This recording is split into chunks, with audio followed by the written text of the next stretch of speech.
আসসালামু আলাইকুম। আজকের অর্থনীতি ক্লাসে সবাইকে স্বাগতম। আজকে আমরা অর্থনীতি প্রথম পত্রের তৃতীয় অধ্যায়ের ঢাকা বোর্ড 2023-এর কোশ্চেনটা সলভ করব। তোমরা ইতিমধ্যেই যেটা স্ক্রিনে দেখতে পাচ্ছ। তো আমরা একটু ওয়েট করব যাতে করে সবাই কয়েকজন চলে আসে।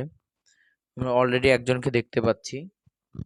যে ক্লাসে অ্যাটেন্ড করছো সে একটু বলে দিবা যে সাউন্ড, তারপরে হচ্ছে লেখা সবকিছু দেখতে পাচ্তেছো কিনা, সব ঠিক আছে কিনা। দুইজন অলরেডি চলে আসছে।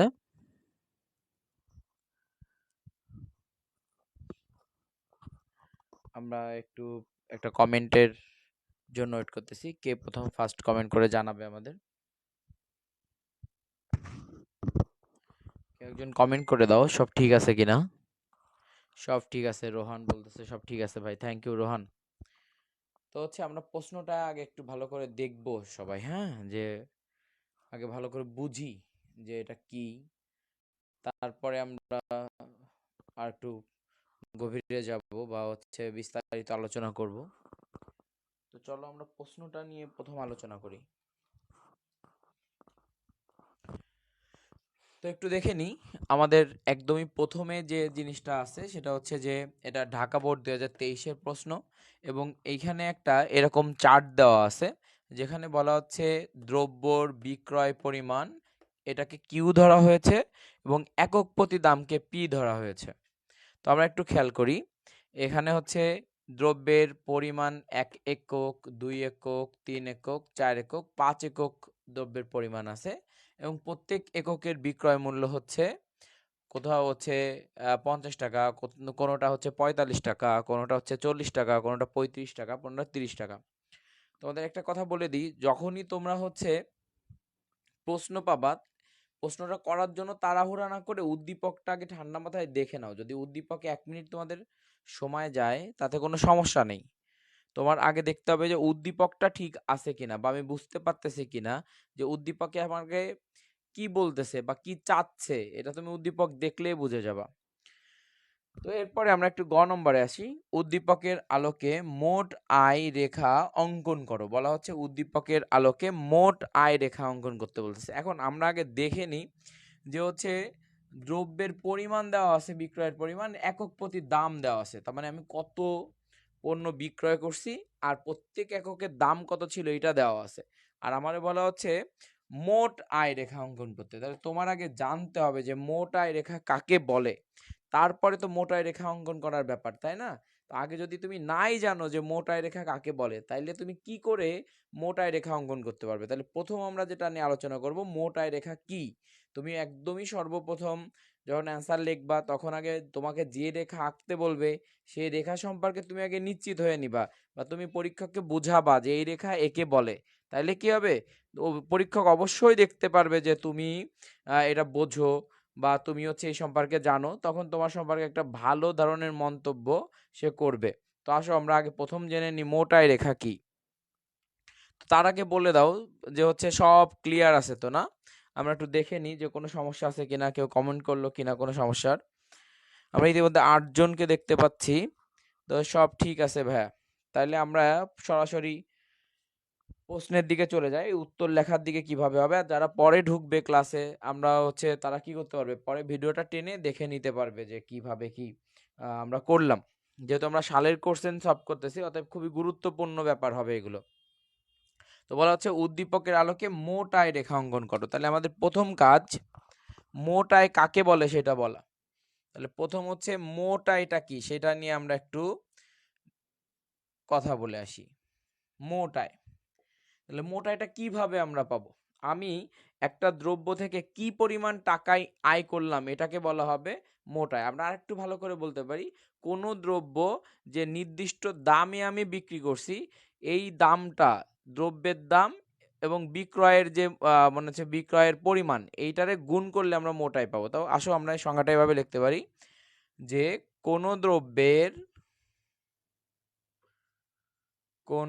দ্রব্যের বিক্রয়ের পরিমাণ, বিক্রয়ের পরিমাণ এর সাথে বিক্রয় পরিমাণের সাথে একক প্রতি দাম, একক প্রতি দাম গুণ করলে যে আয় পাওয়া যায় তাকে মোট আয় বলে। দেখো, আমি যে সংজ্ঞাটা তোমারে লিখে দিলাম এই সংজ্ঞাটা কি মুখস্থ করার দরকার আছে? একটুও মুখস্থ করার দরকার নাই, কারণ তুমি এই জায়গাটাতে দেখলেই বুঝে যাবা কি বলতেছে। দ্রব্যের বিক্রয়ের পরিমাণ এর সাথে কি একক প্রতি দাম, দুইটা জিনিসই তোমার দেওয়া আছে। তো তোমার কাজটা কি, কোন দ্রব্যের বিক্রয়ের পরিমাণ এর সাথে একক প্রতি দাম, তার মানে বিক্রয়ের পরিমাণের সাথে একক প্রতি দাম, এটা যদি তুমি গুণ করো তাহলে কি পাওয়া যাবে? তাইলেই হচ্ছে মোট আয় পাওয়া যাবে। দেখো, মোট আয়ের সূত্রটা আমরা এইভাবে লিখতে পারি যে টিআর, মোট আয়কে আমরা বলতেছি টিআর, টোটাল রেভিনিউ। হ্যাঁ, তো টিআর সমান সমান কিউ, এই যে দেখো কিউ দেওয়া আছে, এই যে কিউ গুণ হচ্ছে পি, পি মানে কি দাম, প্রাইস যারে আমরা বলি, কোয়ান্টিটি ইনটু পি। তাহলে এইভাবে আমরা মোট আয় নির্ণয় করতে পারি, অথবা মোট আয়ের সূত্রটাও লিখতে পারি। তো এই সূত্র অনুযায়ী আমরা মোট আয় এখন বের করব এই ছকের মাধ্যমে। একটু খেয়াল করো, সূত্রটা এইটা অনুযায়ী আমরা মোট আয় নির্ণয় করব। তাহলে সেই ক্ষেত্রে আমাদের ছকের ভিতর কি কি থাকতে হবে সেই জিনিসটা আমি একটু সংক্ষেপে তোমাদের বলে দিই। তাহলে মোট আয়টা বের করার জন্য আমরা এবার আর পুরো নাম লিখব না, আমরা যেটা করব সংক্ষেপে এরকম করব যে এটা হচ্ছে কোয়ান্টিটি, মানে হচ্ছে বিক্রয়ের পরিমাণ, তারপর হচ্ছে পি, পি মানে হচ্ছে দাম, এরপর আমরা যেটা দিব সেটা হচ্ছে টি আর সমান সমান কিউ ইন্টু পি। আমরা আর পুরো নামটা এখানে ব্যবহার করতেছি না, যেহেতু প্রশ্নেই পুরো নামটা দেওয়া আছে, আমাদের আর পুরো নাম এখানে লেখার কোনো প্রয়োজন নাই। তারপরেও যদি কেউ লিখতে চাও কোনো সমস্যা নাই। তো দেখো তো কোয়ান্টিটি পরিমাণ কয়টা ছিল, মোট 5টা ঘর, 1 2 3 4 5। তোমাকেও ঠিক এইভাবে 5টা ঘর রাখতে হবে।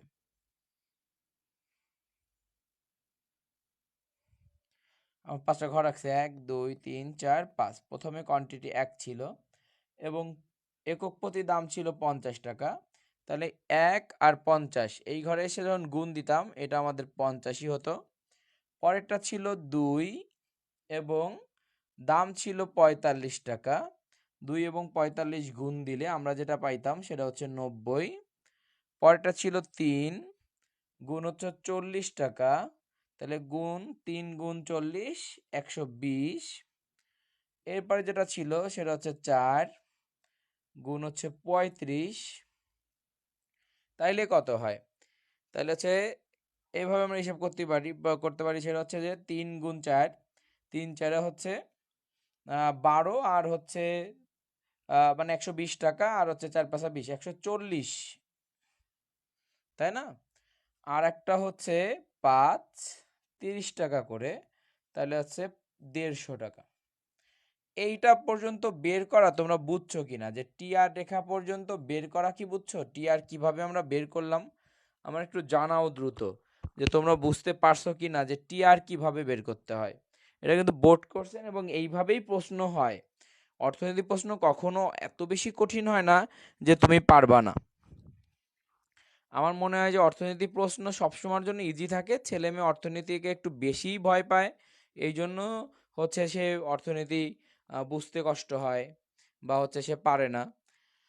তো হ্যাঁ, শিমলা বলতেছে হ্যাঁ ভাইয়া বুঝছি, থ্যাংক ইউ শিমলা। তারপরে খায়রুল বলতেছে বুঝছি ভাইয়া, থ্যাংক ইউ খায়রুল। তার মানে হচ্ছে মোটামুটি আমার মনে হয় তোমরা বুঝতে পারছো। এবার আমরা যেটা করবো সেটা হচ্ছে একটা চিত্র আঁকবো। এখন তোমাকে আমি একটা জিনিস বোঝাই, তোমার চিত্র কেমন হবে তুমি সেটা এইদিকে দেখলেই বুঝতে পারবা। সেটা হচ্ছে এখানে দেখো টিআর প্রথমে আছে 50, তারপরে 90, তারপরে 120, তারপরে কি 40, তারপরে হচ্ছে 150। তো টিআর যখন হচ্ছে বাড়তেছে, দেখো কোনো কিছুর মান যখন বাড়ে ভাই, যখন যত বেশি বাড়বে এই রেখা তত বেশি ঊর্ধ্বগামী হবে। তো তুমি কিন্তু শিওর যে টিআর রেখা বাড়তেছে, তুমি চিত্র আঁকার আগেই জানো যে টিআর রেখা কি হবে, ডান দিকে ঊর্ধ্বগামী হবে। এই জিনিসটা তোমার মাথার মধ্যে রাখতে হবে যে তুমি আঁকার আগেই বুঝে ফেলতে পারো যাতে। তো আসো আমরা রেখাটা আঁকি। আমি উপরের এইটা একটু মুছে দিচ্ছি। তো এটা একটু মুছে দিলাম। মুছে দিয়ে আমরা এবার রেখাটা আঁকবো। তাহলে সবাই একটু দেখে নিই যে রেখাটা আমরা কিভাবে আঁকবো। তো এই জায়গাটাতে আমরা জানি এটা ওয়াই, এখানটাতে আমরা কি দিব সেটা একটু দেখি। এটা আমরা বলি হচ্ছে ওয়াই, আর এটা বলি হচ্ছে এক্স, এটা 0। তো এইটারে আমরা ধরি হচ্ছে কোয়ান্টিটি বা বিক্রয়ের পরিমাণ। বিক্রয়ের পরিমাণ তার মানে ভূমি অক্ষরে আমরা ধরতেছি বিক্রয়ের পরিমাণ। আমি তোমাদের বলবো যে কিভাবে তুমি এটা ব্যাখ্যা করবা। আর লম্ব অক্ষের যেটা আমরা সেটা ধরতেছি হচ্ছে টি আর, মোট আয়।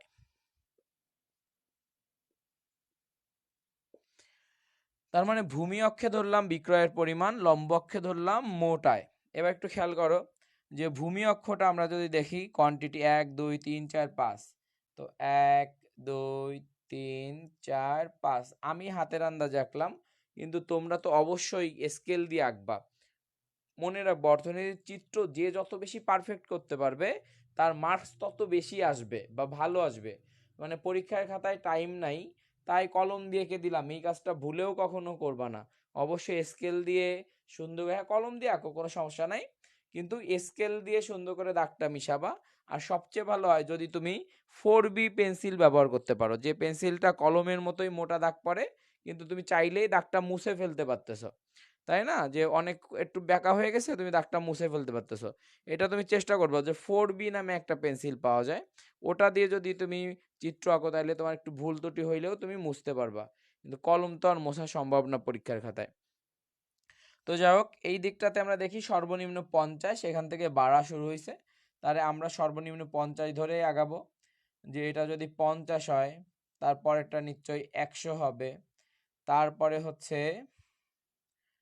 তারপরেরটা 150 হবে।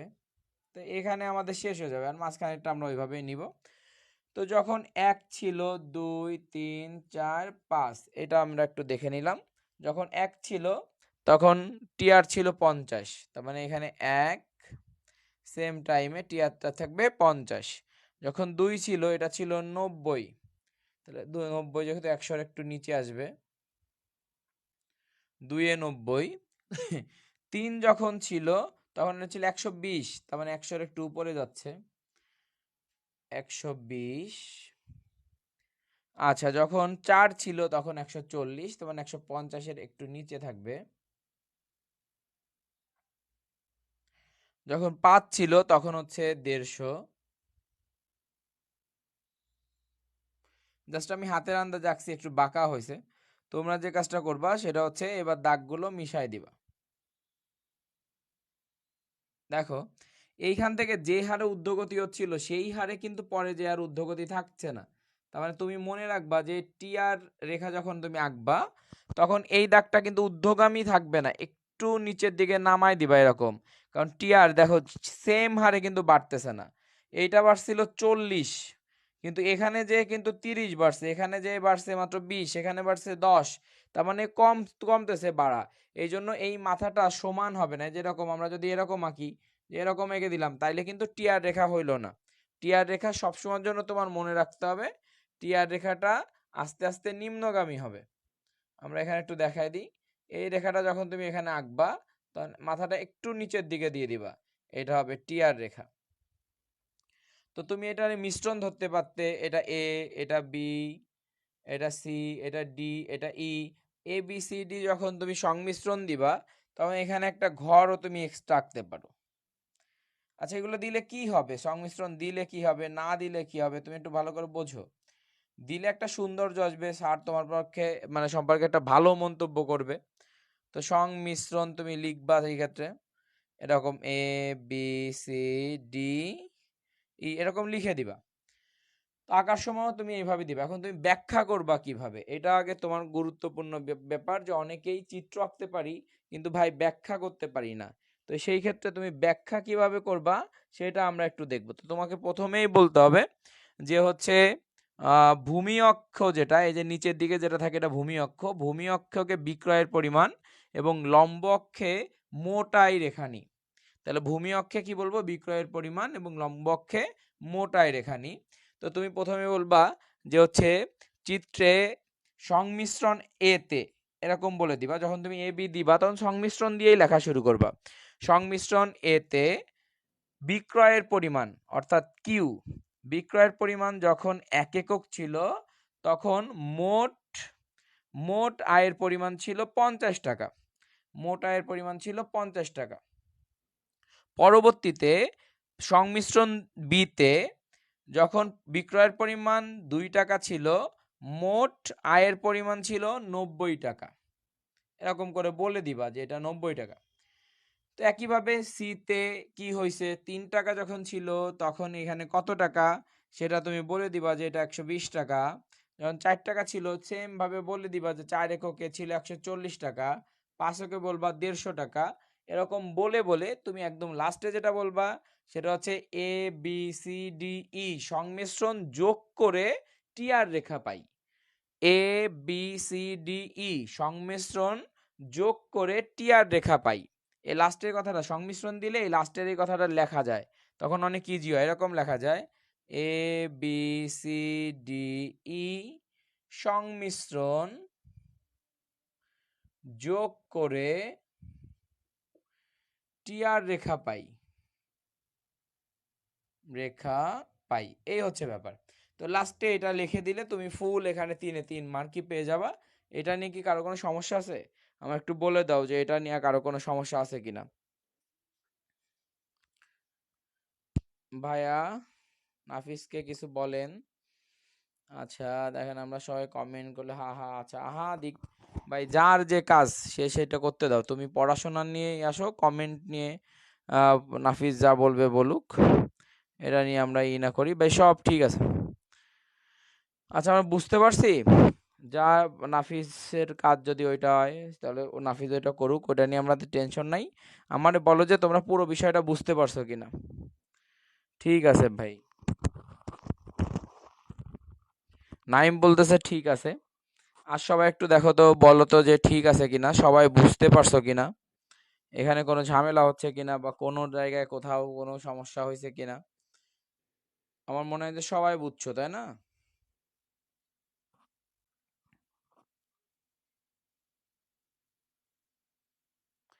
ভাইয়া এই ছোটটা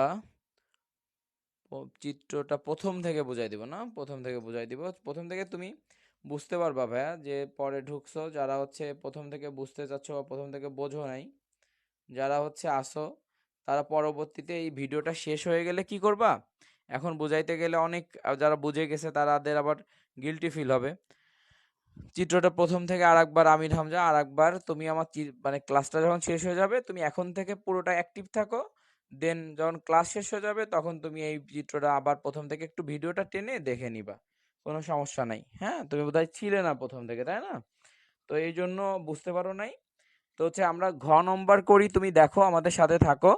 আর হচ্ছে যখন আমরা আমার ভিডিওটা শেষ হয়ে যাবে ফেসবুকে, যখন হচ্ছে আপলোড হয়ে যাবে তখন তুমি ওখান থেকে একটু টেনে দেখে নিবা। হ্যাঁ, যেহেতু সবাই একসাথে আসি, আমি আর এটা রিপিট করলাম না, এটা অনেক সোজা। তুমি একবার দেখে নিলেই পারবা, আমার বিশ্বাস তুমি ভালো ছেলে, একবার ভিডিওটা দেখে নিবা ইনশাল্লাহ পারবা। তো আসো আমি নম্বরে দুইটা জিনিস নিয়ে একটু কথা বলতে চাই। নম্বরে বলতেছে উদ্দীপকের আলোকে গড় আয় ও প্রান্তিক আয় রেখা অঙ্কন করো এবং বাজারের প্রকৃতি সম্পর্কে মন্তব্য করো। এইখানে অনেকেই বাজারের প্রকৃতি সম্পর্কে মন্তব্যটা বুঝতে পারতেছ না। বাজারের প্রকৃতি সম্পর্কে মন্তব্য মানে হচ্ছে যে এটা কোন প্রকৃতির বাজার। আমরা এইটুকুন অনেকেই জানি যে গড় আয় মানে কি, তারপরে হচ্ছে প্রান্তিক আয় মানে কি, এগুলো সবাই আমরা জানি। কিন্তু কথা হচ্ছে যে এটা বাজারের প্রকৃতিটা কি, এটা নিয়ে অনেকেরই ঝামেলা হতে পারে। দাঁড়াও একটু ফ্যানটা ছেড়ে নিই।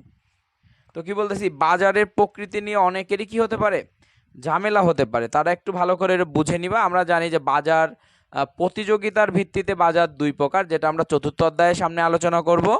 তো এই যে বাজারের মধ্যে এটা পূর্ণ প্রতিযোগিতা বাজার নাকি একচাটিয়া বাজার, সেটা তোমার কাছে জানতে চাইছে। কারণ গড় আয় দিয়ে প্রান্তিক আয়, গড় আয় এবং প্রান্তিক আয়ের মধ্যে পূর্ণ প্রতিযোগিতা বাজার, অপূর্ণ প্রতিযোগিতা বাজার একটা ব্যাপার থাকে, যারা আমরা চতুর্থ অধ্যায় করছি আমরা জানি, বা সামনে আমরা আবার করব। তো তোমার কাছে এখানে তিনটা জিনিস জানতে চাচ্ছে। একটা জিনিস হচ্ছে গড় আয়, আর একটা জিনিস হচ্ছে প্রান্তিক আয়। এই দুইটা রেখা তোমার প্রথম আঁকতে হবে। তার মানে আমাদের গড় আয় এবং প্রান্তিক আয়টা বের করতে হবে।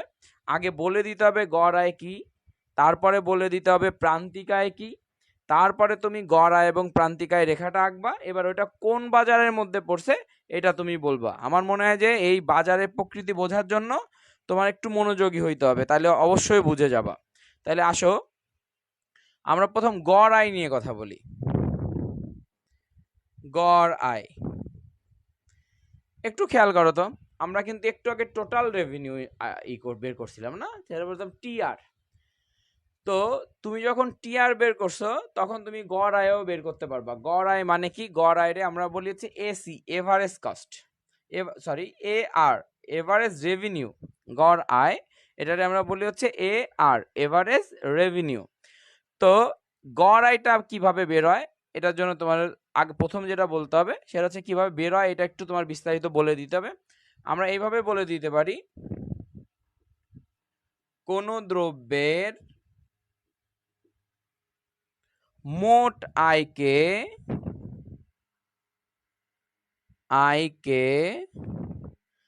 তার বিক্রয়ের পরিমাণ দিয়ে ভাগ করলে যে আয় পাওয়া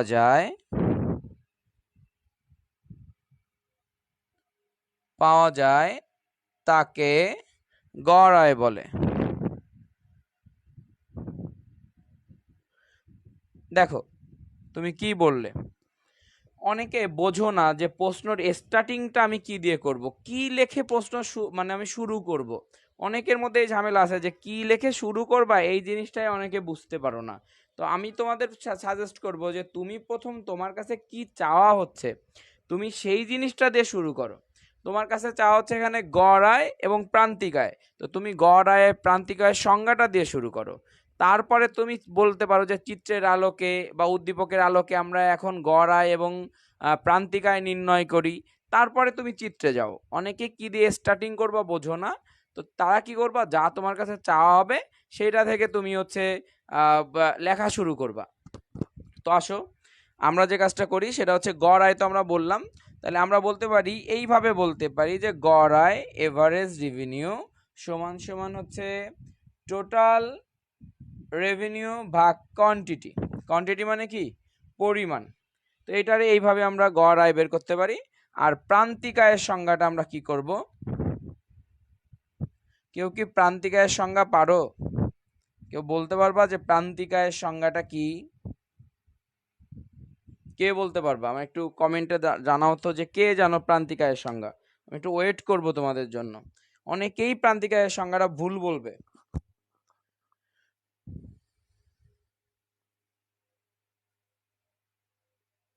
রোহিত ভাইয়া কমেন্ট করি না বলে মনে করেন না যে ক্লাস করি না। আচ্ছা রোহিত, থ্যাংক ইউ ভাই, তুমি ক্লাস করো, তুমি ভালো করে ক্লাস করো, আমি এটাই চাই।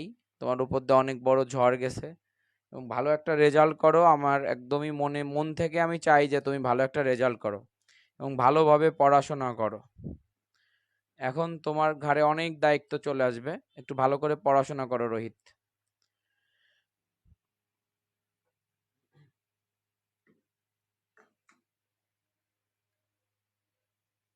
সব ছেড়ে দাও, শুধু পড়াশোনার দিকে যাও, ইনশাল্লাহ অনেক ভালো করবা তুমি। আমি একটু প্রান্তিক আয়ের সংজ্ঞাটা জানতে চাই। আমি জানি না যে কে কে প্রান্তিক আয়ের সংজ্ঞা পারবা, তারপর একটু দেখি যে কেউ পারো কিনা, একজনও যদি সংজ্ঞাটা পারো যে প্রান্তিক আয় কাকে বলে।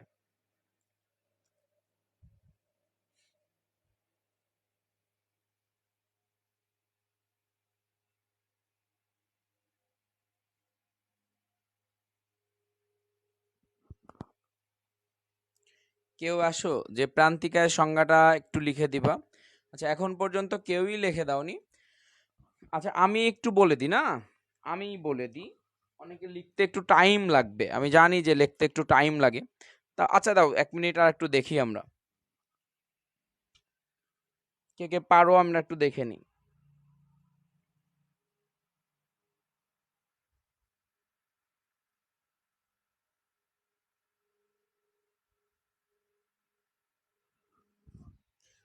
কে পারো?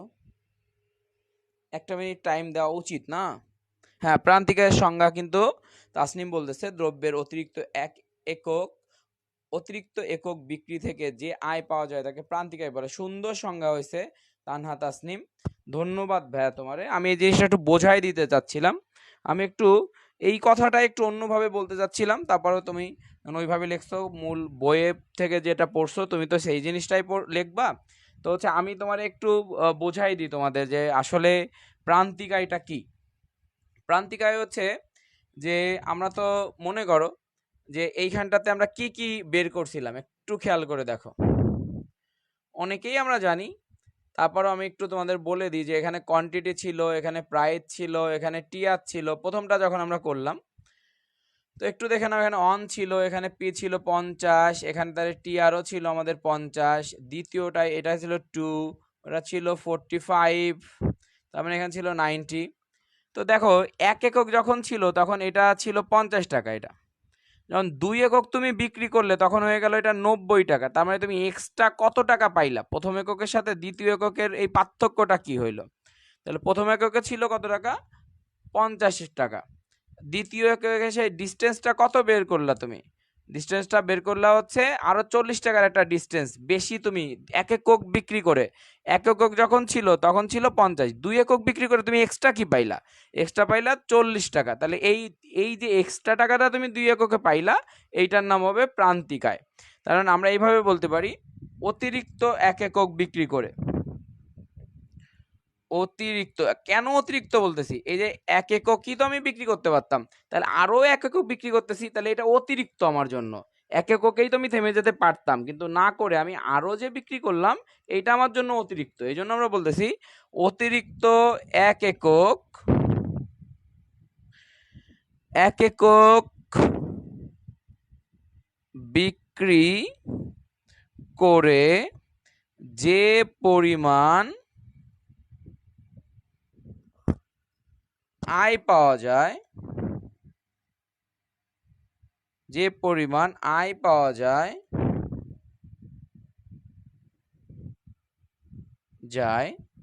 তাকে প্রান্তিক আয় বলে।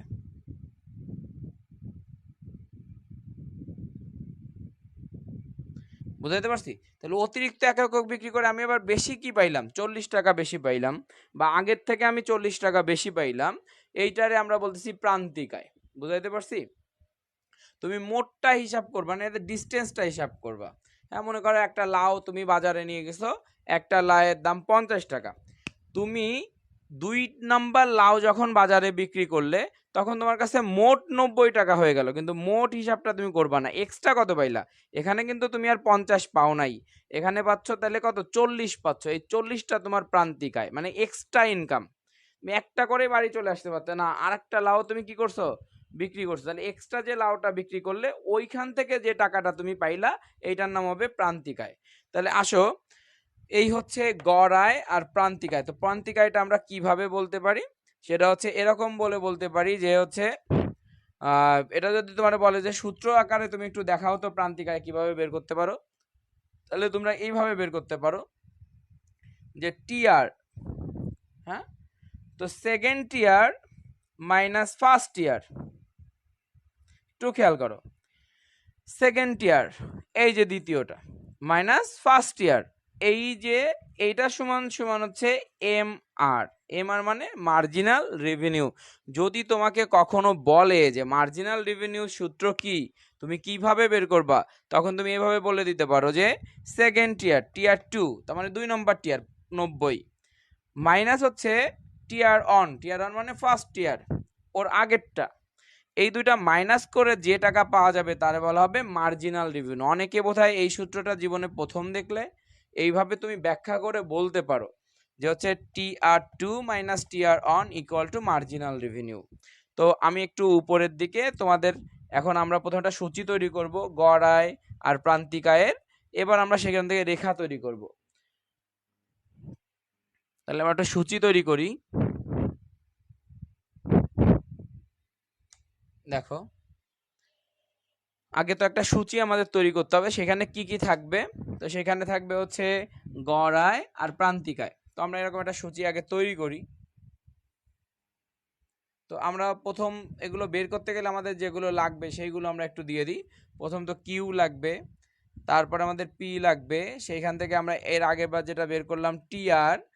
এবার আমরা নতুন করে বের করতেছি হচ্ছে মার্জিনাল রেভিনিউ, তারপরে আমরা বের করব হচ্ছে গড় আয়, এভারেজ রেভিনিউ।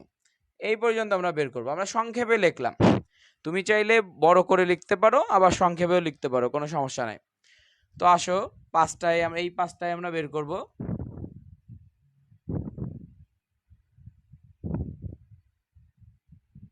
একটু দেখে নাও, এক যখন ছিল তখন প্রাইস ছিল 50, তখন টোটাল রেভিনিউ কত ছিল? টোটাল রেভিনিউ ছিল 50, মার্জিনাল রেভিনিউ ছিল 50, গড় এভারেজ রেভিনিউ কত ছিল? এভারেজ রেভিনিউ ছিল 50। একটু খেয়াল করো ভালো করে কি বললাম, যে এক যখন ছিল প্রথম এককে, তো পিউ যা ছিল, দাম যা ছিল, এটাতে এটা গুণ করলে 50 হয়েছে। তো মার্জিনাল রেভিনিউ প্রথম টিআর যা, মার্জিনাল রেভিনিউ তাই। আর আমরা কি জানি যে এআরটা কিভাবে বের হয়? এআরটা বের হয় হচ্ছে টিআর ভাগ হচ্ছে কোয়ান্টিটি। তো টিআর 50 ভাগ কোয়ান্টিটি হচ্ছে 1, ভাগ দিলে যেটা বেরোবে এটা হচ্ছে 50। এবার যখন 2 ছিল তখন প্রাইস ছিল 45, এটা ছিল 90। তো এক্সট্রা কত টাকা এখানে যোগ হইলো? 40 টাকা। এক্সট্রা কত? এইটার সাথে এটা বিয়োগ করে দিবা, এই যে দ্বিতীয়টা থেকে প্রথমটা বিয়োগ দিলে এমআর বেরোবে। তাহলে আমরা একটু খেয়াল করি, 40 টাকা। আর এ আর কিভাবে বেরোবে? এই যে টিআর কে কোয়ান্টিটিতে ভাগ, তা টিআর আছে 90, এটার কোয়ান্টিটি 2, এটারে দিয়ে ভাগ দিলে এমআর বেরোবে। এবার দেখো 3, এরা ছিল 40, তার মানে 120। 120 হচ্ছে টিআর ছিল আমাদের। তো মার্জিনাল রেভিনিউ কত অ্যাড হইলো? এখানে 90, এখানে 120, তার মানে হচ্ছে এক্সট্রা কত টাকা আসলো? ওইটা বিক্রি করে আমাদের এক্সট্রা আসলো 30 টাকা। সেই এক্সট্রা টাকাটা, অতিরিক্ত টাকাটাই হবে মার্জিনাল রেভিনিউ। এবার যেটা আসতেছে সেটা হচ্ছে টোটাল রেভিনিউ, এটা 120। এই টোটাল রেভিনিউটা আমরা ভাগ দিচ্ছি কত দিয়ে? 35 দিয়ে ভাগ দিচ্ছি, সরি হচ্ছে কি বলে এটারে, 3 দিয়ে ভাগ দিচ্ছি, তাহলে আমাদের আসতেছে 40। তো তুমি একটা জিনিস খেয়াল করবা, যে হচ্ছে একটু ভালো করে যদি দেখো যে এআর এর যে প্রাইসটা, এটা পির যে প্রাইস ছিল সেটা সেম প্রাইস। এআর এর প্রাইসটা পির প্রাইসটা একদম সেম প্রাইস হবে, কিন্তু একটু খেয়াল করো। 4 নম্বরে ওটা ছিল 35, আর ছিল 140। তাহলে এক্সট্রা আমি কত টাকা পাইলাম? 20 টাকা পাইলাম। এটা হবে মার্জিনাল রেভিনিউ, যেটা এক্সট্রা পাবো। আমি এখানে তোমাদের সুবিধার্থে এক্সট্রা একটু লিখে দিলাম, যে এক্সট্রাডের টাকাটা হবে এইটার যোগফল, এই দুইটার যোগফলের মধ্যে যে এক্সট্রা টাকাটা থাকবে সেটা হবে মার্জিনাল রেভিনিউ। এবার আসো, তাহলে এই যে আমরা কি বললাম একটু আগে, যে সেটা হচ্ছে পির যে টাকাটা হবে হুবহু এ আর এ সেম টাকাটা হবে। এবার পাশে আসো, পাশে আসে কত? 30, এখানে 150, তাহলে বাড়লো কত? 10 বাড়লো। আর এই যে সেম টাকাটাই কিসে হচ্ছে? 30 প্রাইজের টাকাটাই এ আর এর টাকা হয়ে যাচ্ছে। একটু ভালো করে খেয়াল রাখতে পারলে তোমার জীবনে আর কোনোদিন এত ক্যালকুলেশন করে করে বের করতে হবে না।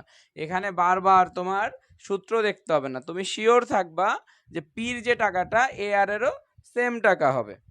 তো এই রেখাটা আমরা একটু আঁকবো, সবাই এই রেখাটা আমরা একটু আঁকবো, দেখে নিই আমরা একটু। একটু মাথা খাটাও, সুন্দর করে দেখো রেখাটা কিভাবে হবে। তো আমরা জানি কোথায় আমাদের কি দিতে হবে। তো প্রথম যে রেখাটা, এটা ওয়াই, এটা এক্স, এটা ও। আমরা জানি এখানে কোয়ান্টিটি দিতে হয়, তাহলে 1, তারপরে 2, 3, 4, 5, 5টা কোয়ান্টিটি আমি একটু কাছাকাছি আঁকলাম। তোমরা নিশ্চয়ই মেপে নিবা। আমি আবারও যেটা বলতেছি, যে তোমরা অবশ্যই একটা মাপঝাপ নিয়েই তারপর রাখবা। আর এখানে একটু দেখে নিই যে সর্বোচ্চ 50 এবং সর্বনিম্ন যখন আমাদের এম আর এ আর রাখতে হবে 10 থেকে শুরু করতে হবে। আমরা এই জন্য 10 দিব, 10, 20, 30, 40, 50। তুমি একটু দেখে নিবা যে সর্বনিম্ন কোথায় যে থামতেছে, সেইভাবে তুমি করে নিবা। 30, 40, 50। তো আমরা প্রথম এম আর রেখাটা আঁকবো। তো এম আর মানে প্রান্তিক আয়, এটা আঁকবো। তারপরে আমরা অন্য ডাকবো। তাহলে প্রান্তিকায় 1 যখন ছিল তখন 50, 1-এ কত আসছে? 50 আসছে। আচ্ছা 2-এ কত আসছে বলো তো? 1-এ ছিল 50, 2-এ ছিল কত? 40, তাহলে 2-এ ছিল 40। আচ্ছা 3-এ কত ছিল? 3-এ ছিল হচ্ছে 30। বাহ, ভালোই মিলে গেছে। তার মানে 2-এ ছিল কত? 20। কোমরা সমান যেটা সেটা হয়েছে আর কি, ক্রমে ক্রমে কমছে। আর 5-এ ছিল 10। তো এই যে রেখাটা গেল, এই রেখাটার নাম হচ্ছে এম আর রেখা। এবার আমরা এ আর রেখাটা আঁকবো। এ আর 1-এ এই ক্ষেত্রেও 50 ছিল, একটু খেয়াল করবা। 2-এ ছিল কত? 2-এ ছিল 45। তো এটা আমরা একটু দেখবো যে 2-এ কত আছে? 2-এ আছে 45। এই যে 2 যখন যাবে তখন দেখো এই 2-এ এইখান থেকে আসবে 45-এ। একটু খেয়াল করে দেখো, 2-এ 45। আচ্ছা 3-এ কত? 3-এ হচ্ছে 40। তো 3 যখন ছিল তখন এটা আসতেছে 40-এ। 40। 4-এ কত ছিল? 4-এ ছিল 35।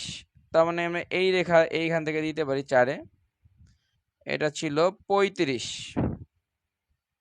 আচ্ছা যখন 5 ছিল তখন এটা ছিল 30। 30। তো এই রেখাটা কোন দিক দিয়ে গেল? এই জায়গা দিয়ে গেল। এইটার নাম হচ্ছে এ আর রেখা। তো আমরা একটু দেখলাম যে হচ্ছে একই সাথে আমরা এবার এ আর রেখা মানে হচ্ছে গড় আয়টাও আঁকলাম। এইখানে একটা মজার জিনিস আছে, তোমরা এই জিনিসটাই খেয়াল করবা, যেটা তোমার কাছে একদম লাস্টে চাওয়া হয়েছে। বাজারের প্রকৃতি সম্পর্কে মন্তব্য করো। বাজারের প্রকৃতিটা আগে ভালো করে বুঝতে হবে যে কোন বাজার। এটা কি একচাটিয়া বাজার? এটা কি পূর্ণ প্রতিযোগিতা বাজার? এটা কি হচ্ছে অপূর্ণ প্রতিযোগিতা বাজার? এটা কোন বাজার ভাই? মানে পূর্ণ প্রতিযোগিতা না অপূর্ণ প্রতিযোগিতা, এটা তোমার মাথার মধ্যে আনতে হবে। তো আমরা সবাই জানি যে পূর্ণ প্রতিযোগিতা বাজার কেমন হয়। পূর্ণ প্রতিযোগিতা বাজারটা এরকম হয় যে একই বিন্দুতে এরকম থাকে। আমি তোমার যদি একটু বুঝাই দিই, তোমার মনে পড়বে নিশ্চয়ই। এ আর সমান সমান এম আর থাকে, এটা থাকে পূর্ণ প্রতিযোগিতা বাজার। তুমিই বলতে পারবা যে এটা কোন ধরনের বাজার। পূর্ণ প্রতিযোগিতায় এ আর সমান সমান এম আর থাকে। তুমি একটু দেখো তো এইখানটাতে কি এ আর সমান সমান এম আর আছে? একই লাইনে আছে। আর অপূর্ণ প্রতিযোগিতা বাজারটা কেমন থাকে আমরা সবাই জানি যে হচ্ছে এটা থাকে এম আর, এটা থাকে এ আর। এটা হলো অপূর্ণ প্রতিযোগিতা বা একচাটিয়া বাজার যারা বলি আমরা। তাহলে আমরা কি জানি যে অপূর্ণ প্রতিযোগিতা বাজারে এ আর এবং এম আর দুইটাই হ্রাস পায়। এ আর এবং এম আর দুইটাই কি পায়? হ্রাস পায়। কিন্তু এ আর এর থেকে এম আর বেশি হারে হ্রাস পায়। এই জন্য এ আরটাও উপরে থাকে আর তার নিচে এম আর থাকে। আমি আরেকবার একটু বলে দিই, তুমি কেমনে বুঝবা? তোমার বলছে বাজারের প্রকৃতি সম্পর্কে মন্তব্য করো। এটা কি পূর্ণ প্রতিযোগিতা না অপূর্ণ প্রতিযোগিতা, তুমি কিভাবে বুঝবা সেটা আগে ভালো করে বোঝো। সেটা হচ্ছে তুমি কিভাবে বুঝবা, যখন দেখবা যে হচ্ছে পূর্ণ প্রতিযোগিতা বাজার থাকবে তখন এ আর আর এম আর একই লাইনে থাকবে। পূর্ণ প্রতিযোগিতার ক্ষেত্রে একই লাইনে থাকবে। আর অপূর্ণ প্রতিযোগিতার ক্ষেত্রে এ আর এর নিচে কি থাকবে? M R. তার মানে দুইটাই হ্রাস পাচ্ছে, কিন্তু এম আর এ আর এর থেকে কি বেশি হ্রাস পাচ্ছে। এখন তো এ আর উপরে এম আর নিচে, এটা কি বুঝছো? তাহলে তুমি কি ব্যাখ্যা করবা যে চিত্রের আলোকে বলা যায় এটি একটি অপূর্ণ প্রতিযোগিতা বাজার। এই প্রশ্নটা কি সবাই বুঝতে পারছো? গ আর ঘ থেকে আর কারো কোনো সমস্যা আছে? আমার একটু বলে দাও যে সবাই বুঝলে কিনা ভালো করে। 10টায় মেবি ক্লাস নিয়ে বোধহয় কথা হচ্ছে। আমরা এখানে আর 2-1 মিনিট হয়তো বা থাকবো। সবাই বুঝছো কিনা বলো। আমি 45-এ আজ ইউজুয়াল তোমাদের ছেড়ে দিব, তোমরা খাওয়া দাওয়া করবা। আমরা 10টায় শুরু করবো হচ্ছে আইসিটি ক্লাস। তোমরা আগে আমাদের বলো যে এটা বুঝছো কিনা তোমরা। আজকে ক্লাস করে তোমার কোনো ডেভেলপ হইলো কিনা, পূর্ণ প্রতিযোগিতায় অপূর্ণ, মানে ওই লাস্টের মন্তব্যটা বুঝছো কিনা। ভাই বুঝছি। আমির হামজা তুমি একটু দেখে নিবা ভাইয়া, প্রথম যে গ ছিল। হ্যাঁ বুঝছো না? তাহলে ঢাকা বোর্ড 23 নিয়ে তো তোমার আর কোনো ঝামেলা নাই। ঢাকা বোর্ড 23-এর আরও একটা কোশ্চেন আছে, আমরা কালকে পরশুদিন দিয়ে আরও 2-3টা প্রশ্ন করে করে সলভ করতেছি, যেগুলো যাতে করে তোমার মানে সমস্যা না হয়। রিভিশন দিচ্ছি আর কি সব কিছু। বুঝতে পারছি, থ্যাংক ইউ। তাহলে হচ্ছে সবাই খাওয়া দাওয়া করে নাও, আইসিটি ক্লাসের জন্য প্রস্তুতি নাও। নিশ্চয়ই আমরা একটু পরে আইসিটি ক্লাসে লাইভে যাব।